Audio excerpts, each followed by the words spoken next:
these vessels should be protected, the flotilla should be protected. And joining us on this issue is Ousman Noor from Protect Palestine. Thank you for coming on. Now, look, this flotilla, it's a brilliant initiative to break the blockade, which shouldn't be happening. But, Israel looks like it's going to try and stop this. So what can we do to make sure that this flotilla gets through?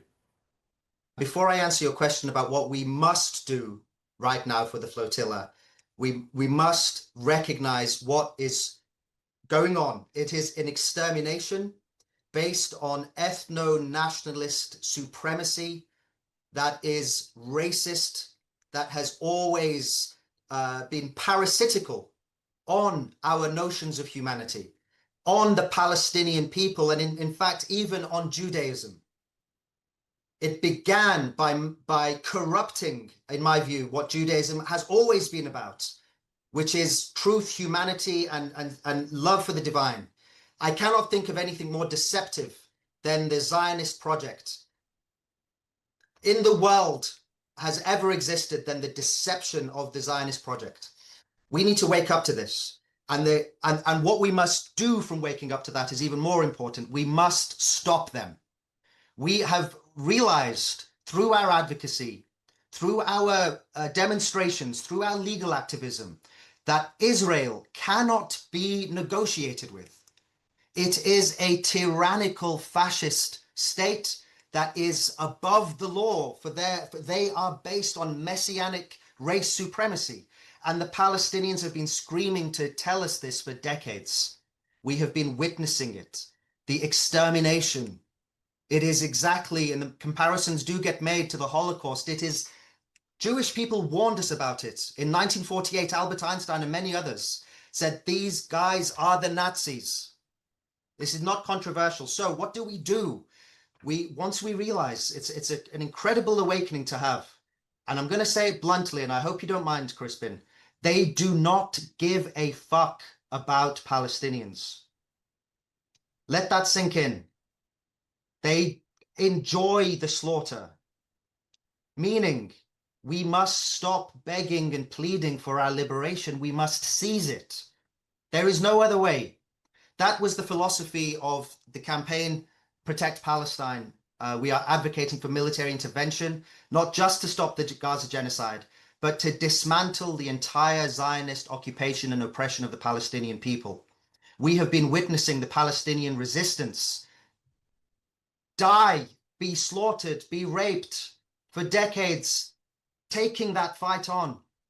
We have seen others in the axis of resistance as well die, be slaughtered. Yesterday, the Prime Minister of Yemen was killed for their solidarity for the cause. And it is about time we stopped applauding them and started becoming them. That is our destiny. And we are in the revolution now.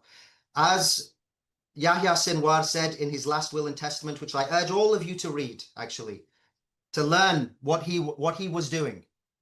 He said the battle was one of ideas before one of bullets. We are in the battle of ideas.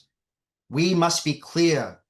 There must be armed intervention against Israel to stop the inevitable extermination of the Palestinian people, which we have all been witness to. Liberate yourselves, like others, like Jackie and others taking on the flotilla have done. They have realized the truth and they are acting on the truth. But we must not let them be killed or detained or pirated or captured, like we know will otherwise happen. We must send Navy vessels now. So listen, there is an action I want you all to listen to and take. This is lawful. In fact, it is a legal obligation upon all of us to stop the genocide. There is another theater of advocacy going on right now, which is at the United Nations General Assembly, right? States are convening to discuss the idea of force because they want to put a lid on what's going on in Palestine. They don't care about Palestinians, but they see what's going on and they want to put a lid on it. There is an effort led by France and Saudi Arabia to pass a resolution calling for a stabilisation force, which requires Hamas to demilitarize. It has got nothing to do with Palestinian liberation from occupation or apartheid. It has got everything to do with putting a lid on it for the sake of Jordan, for the sake of Saudi Arabia, and for the sake of France. It is a con. It is also mainstream, unfortunately. Ethical leaders like Mary Robinson have unfortunately waded into that territory and backed this call for a stabilization force, thinking that it is coming from a good place. It is not. The truth is, those who are leading on this are those in the Sumud Flotilla. So I want all of you, we're going to launch a campaign action this week, calling upon states at the United Nations, because they are all meeting this week and next. We want to bombard the inboxes of every single delegate, every single diplomat, every single politician with a demand that they send Navy vessels now to protect the flotilla and break the fucking siege.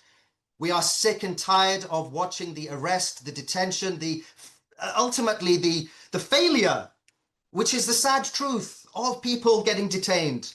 They didn't go there with the purpose of wanting to be detained. They wanted to break the siege.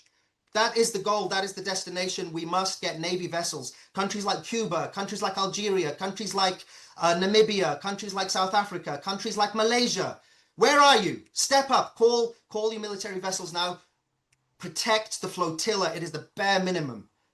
We're not asking even yet for the dismantlement of the checkpoints and etc. We need to protect the flotilla. That's number one. Number two, reject the Saudi-French stabilization mission. It is a con.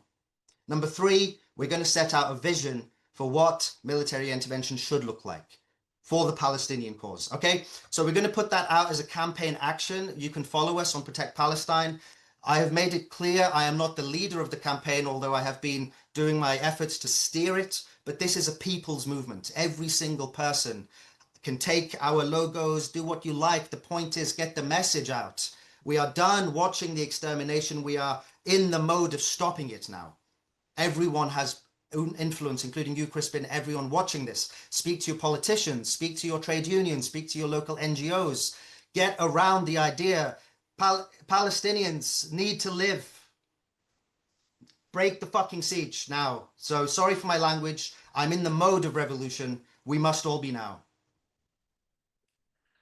Well, Usman, it just astounds me that I haven't even thought of this. They always the UN brings out armies to protect people all over the world, and they've just never ever done.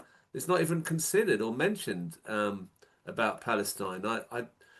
You just exposed something I never even thought of, because the propaganda is so great that that you don't even they don't even allow that as a parameter of your thought that Palestine should be protected.